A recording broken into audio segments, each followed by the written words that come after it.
that we all get graded on, right? Because if we did those, and according to those in 10 years, my budget would be zero, because I'd be doing 10% cost savings a year. Well, somehow that never magically happens, right?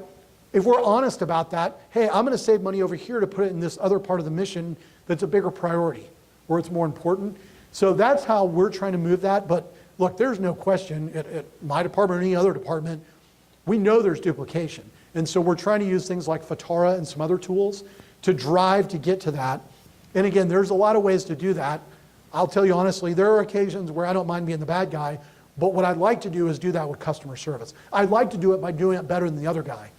I want to show that we know what we're doing, that we're doing it with such credibility that there's really not an argument anymore, right? That it's, I want to make it, I've told my folks this before, I want to force people to be intentionally stupid, right? I want the only reason that they're not going down the path I give them, that they're being intentionally stupid. I want to take away ignorance as an excuse.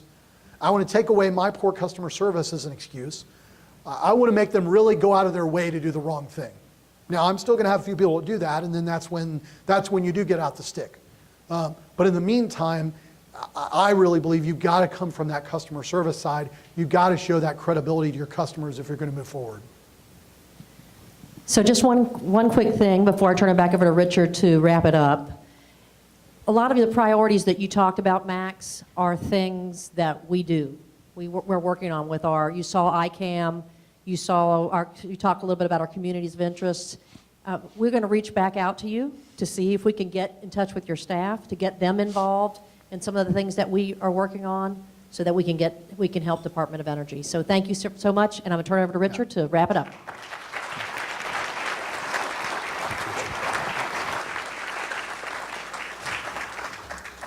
Max, thank you so much for those very insightful remarks and your openness, by the way. I always admire that from government officials coming in.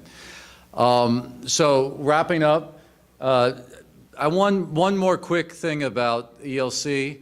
I went to my first ELC about 10 years ago, and I said, this is the best conference in federal IT, bar none.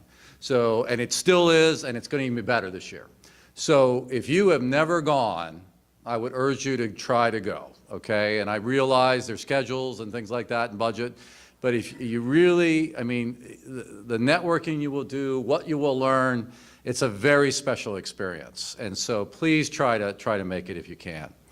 Our next membership meeting will be on November 28th. And the most important thing is, I'm told when you go out the doors, you make a right to go down to where we're going to have refreshments. So I'm hoping that you can all stay and network for a while, and look forward to catching up with you. Okay?